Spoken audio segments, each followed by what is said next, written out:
Oxygen and liquid hydrogen fill and drain valves are closed. Solid rocket booster flight data recorders are activated.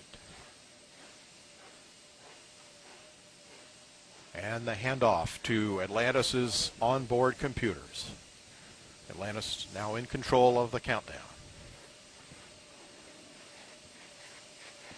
20. Firing chain is armed. Sound suppression water system activated. T-minus 10, 9, 8, 7, 6, 5, 3, 2, 1, 0, and liftoff of Space Shuttle Atlantis on a mission to build, resupply, and to do research on the International Space Station. Houston now controlling. Atlantis begins its penultimate journey to shore up the International Space Station. Atlantis now on the proper alignment for its 8.5-minute ride to orbit. 4.5 million pounds of hardware and humans taking aim on the International Outpost. 30 seconds into the flight. Atlantis almost 2 miles in altitude, almost 6 miles downrange from the Kennedy Space Center already, traveling 500 miles an hour. The 3 liquid fuel main engines now throttling back to 72% of rated performance, going into the bucket, reducing the stress on the shuttle as it breaks through the sound barrier. 55 seconds into the flight, all systems operating normally, 900 miles an hour. The speed of Atlantis right now, 6 miles in altitude, 9 miles downrange. Atlantis, go with throttle up. Copy, go with throttle up. The throttle up call acknowledged by Commander Charlie Hobaugh, joined on the flight deck by pilot Butch Wilmore, flight engineer Randy Bresnik, and Leland Melvin. Seated down on the middeck are Mike Foreman and Bobby Satcher, kicking off their work week with a Monday commute to orbit. 1 minute, 30 seconds into the flight. Atlantis 13 miles in altitude, 15 miles downrange, traveling almost 2,000 miles an hour.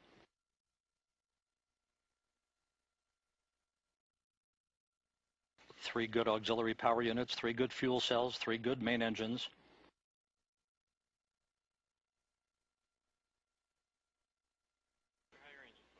One minute, 50 seconds into the flight. 10 seconds away from solid rocket booster separation.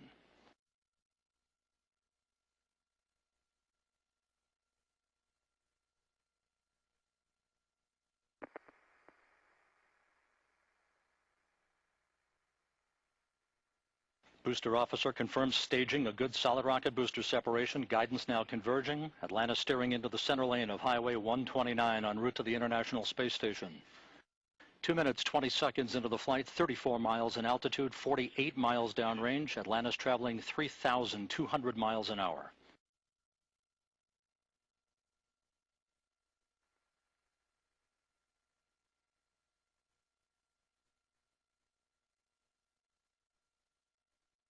The propulsion officer in mission control reports that the orbital maneuvering system engines have ignited. Atlantis kicking on the afterburners.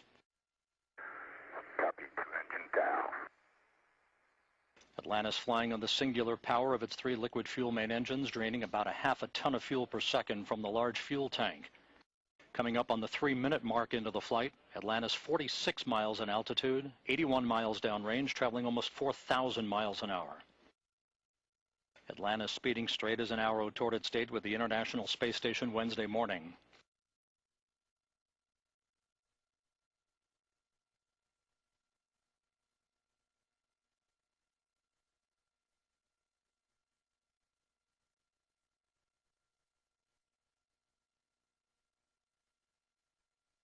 Three and a half minutes into the flight, all of Atlantis' systems functioning by the book. 55 miles in altitude, 120 miles downrange, traveling almost 5,000 miles an hour.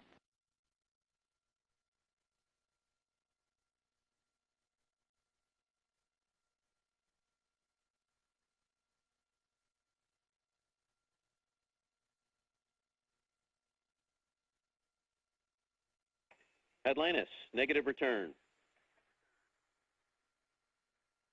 Atlantis copies, negative return. Atlantis now too far downrange, too high in altitude to return to the launch site in the event of an engine failure. All 3 engines performing perfectly. 4 minutes, 20 seconds into the flight. Atlantis now 62 miles in altitude, 180 miles downrange, traveling almost 6,000 miles an hour. All systems performing normally. Atlantis on course, on track for its preliminary orbit.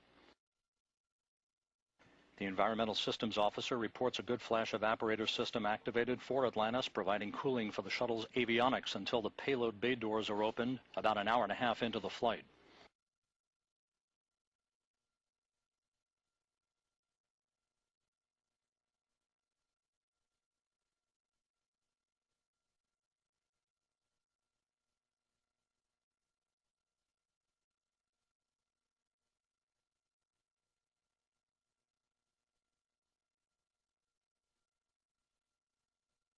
Atlantis, press to ATO. Copy, press to ATO. That call up from Capcom Chris Ferguson indicating that Atlantis can now make minimal orbital altitude targets in the event of an engine failure. However, all 3 engines continue to perform normally, as do the auxiliary power units and the 3 power-producing fuel cells. 5.5 minutes into the flight, Atlantis now 67 miles in altitude, 312 miles downrange, traveling almost 8,000 miles an hour. Thanks for single engine ops 3.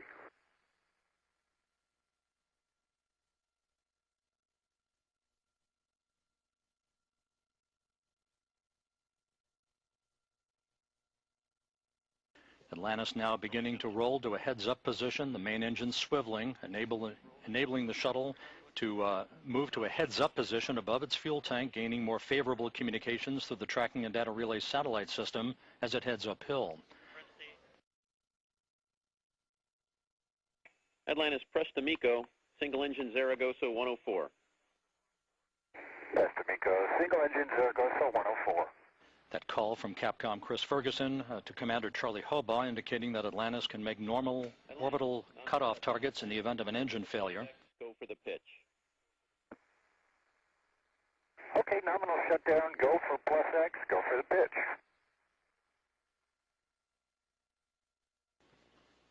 Now 6 minutes, 45 seconds into the flight. Atlantis 66 miles in altitude, almost 500 miles downrange from the Kennedy Space Center, traveling almost 11,000 miles an hour. 90 seconds left in powered flight. Atlantis, single engine press 104. Single engine press 104.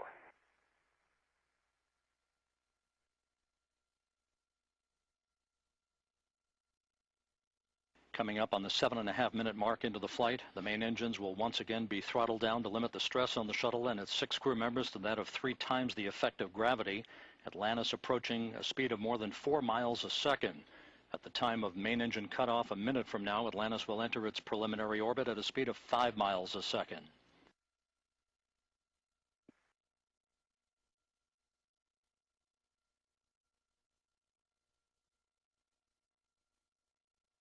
Standing by for main engine cutoff.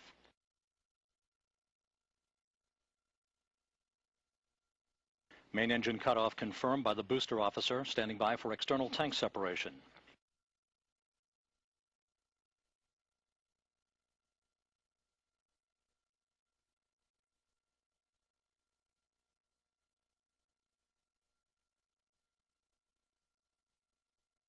And the bird's eye view from the external tank camera of external tank separation. Atlantis now in its preliminary orbit. Commander Charlie Hobaugh will now maneuver Atlantis so that cameras embedded in the shuttle's umbilical well can perform photography of the discarded external fuel tank. And Mike Foreman and Leland Melvin are about to use digital still and video cameras to capture handheld imagery of the tank for downlink a few hours from now. A flawless climb to orbit for the shuttle Atlantis and its 6 crew members en route now to the International Space Station. MECO, ohms 1 is not required.